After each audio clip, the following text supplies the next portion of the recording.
তিনি যে আইন বিরুদ্ধে বিভিন্ন ধরনের কর্মকাণ্ড করেছেন, এই কারণে তার বিরুদ্ধে এখন রাষ্ট্রপতির দায়িত্বে না থাকায় তার বিরুদ্ধে আইনগত পদক্ষেপ নিতে আর কোনো আইনগত বাধা আছে বলে আমরা মনে করি না। এখন শাহাবুদ্দিন চুপ্পুকে গ্রেফতার করতে হবে এবং গ্রেফতার করে বিচারের আওতায় নিয়ে এসে বাংলাদেশে ন্যায় বিচার প্রতিষ্ঠা করতে হবে। শাহাবুদ্দিন চুপ্পু তিনি রাষ্ট্রপতি পদে থাকার যোগ্যতা অনেক আগেই হারিয়েছেন। বিশেষত এই বাংলাদেশে 24-এর অভ্যুত্থানের সময়কালে যে গণহত্যা হয়েছিল, সেই গণহত্যা তিনি তো থামানোর কোনো উদ্যোগ নেনই নাই, বরং গণহত্যার যারা সহযোগী, গণহত্যা যারা ঘটিয়েছেন সেই তাদের সহযোগী হিসেবেই তিনি ভূমিকা পালন করেছেন এবং পরবর্তীতে তিনি তার কথার মধ্য দিয়ে তার যে রাষ্ট্রপতি হিসেবে শপথ সেটাও তিনি ভঙ্গ করেছেন।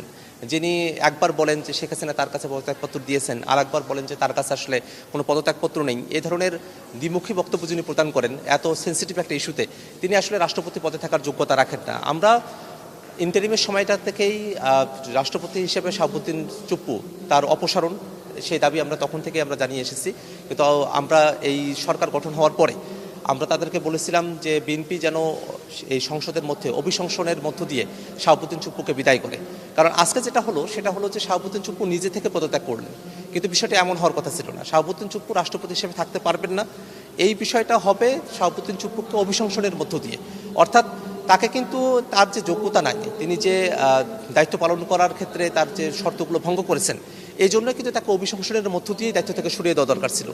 আজকে লেন্দি করার কারণে তিনি এই পদত্যাগ করার মধ্য দিয়ে তাকে আজকে সরানো হচ্ছে। বরং আমরা যেটা মনে করি, আজকে যিনি পদত্যাগ করছেন শুধু এই পদত্যাগ করাটাই সুরাহা হবে না, বরং তার গণঅভ্যুত্থানের সময়কালে গণহত্যার পক্ষে তার যে ভূমিকা এবং বিভিন্ন সময়টাতে বাংলাদেশ রাষ্ট্রপতি তার যে অবস্থান এবং অতীতের যে বিতর্কিত কর্মকাণ্ডগুলো আছে, বিশেষত দুদক রিলেটেড যে ইস্যুসগুলো আছে আর কি, সব কিছু মিলিয়ে আমরা মনে করি যে ন্যায় বিচারের স্বার্থে এখন শাহাবুদ্দিন চুপ্পুকে গ্রেফতার করতে হবে এবং গ্রেফতার করে বিচারের আওতায় নিয়ে এসে বাংলাদেশে ন্যায় বিচার প্রতিষ্ঠা করতে হবে। AKS অর্জন করলো গিনেস ওয়ার্ল্ড রেকর্ডস।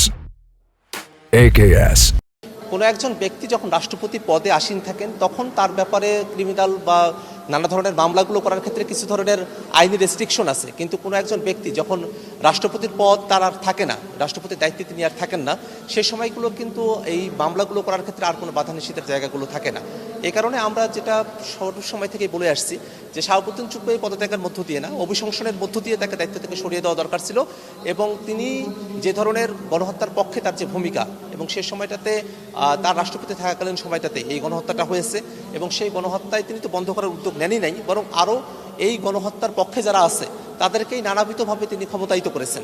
এই ক্ষমতায়িত করা এবং বাংলাদেশে এত বড় একটা গণহত্যা সংঘটিত হওয়া, তারপরে তার বিতর্কিত ভূমিকা এবং এর আগে তিনি যে আইন বিরুদ্ধে বিভিন্ন ধরনের কর্মকাণ্ড করেছেন, এই কারণে তার বিরুদ্ধে এখন রাষ্ট্রপতির দায়িত্বে না থাকায় তার বিরুদ্ধে আইনগত পদক্ষেপ নিতে আর কোনো আইনগত বাধা আছে বলে আমরা মনে করি না এবং এখন তাকে এই বিচারের আওতায় নিয়ে এসে একটা সুষ্ঠু বিচার প্রক্রিয়ার মধ্য দিয়ে বাংলাদেশকে এই কলঙ্ক থেকে মুক্ত করতে হবে। কোনো একজন ব্যক্তি রাষ্ট্রপতি থাকাকালীন সময়টাতে তার বিরুদ্ধে মামলা করার ক্ষেত্রে কিছু আইনি রেস্ট্রিকশনস আছে, কিন্তু যখন তিনি রাষ্ট্রপতির দায়িত্বে আর থাকেন না সে সময়টাতে কিন্তু তার বিরুদ্ধে আইনগত পদক্ষেপ নিতে আর কোনো বাধা বিঘ্ন থাকে না। সেক্ষেত্রে এখন সরকার তাকে গ্রেফতার করে, তার বিরুদ্ধে অনেক অভিযোগ আছে, সে অভিযোগগুলোর প্রেক্ষিতে একটা বিচার প্রক্রিয়ার মধ্য দিয়ে এগিয়ে যাবে, সেটাই আমাদের সরকারের কাছে প্রত্যাশা। শাহাবুদ্দিন চুপ্পুর পদত্যাগের বিষয়টা আমরা খুব অল্প সময় আগে আমরা জানতে পেরেছি, আমাদের দলীয় ফোরামে আলাপ আলোচনা চলছে। আমরা দীর্ঘ সময় ধরে তার গ্রেফতারের দাবিতে আমাদের একটা দাবি আমরা অনেক আগে থেকেই জানিয়ে আসছি। এখন কোনো কর্মসূচির ব্যাপারে আমরা সিদ্ধান্ত গ্রহণ করবো কিনা সেটা নিয়ে আমাদের দলীয় ফোরামে আলোচনা চলছে। আলোচনা শেষে আমরা আপনাদেরকে এই বিষয়টা বিস্তারিত জানাতে পারবো।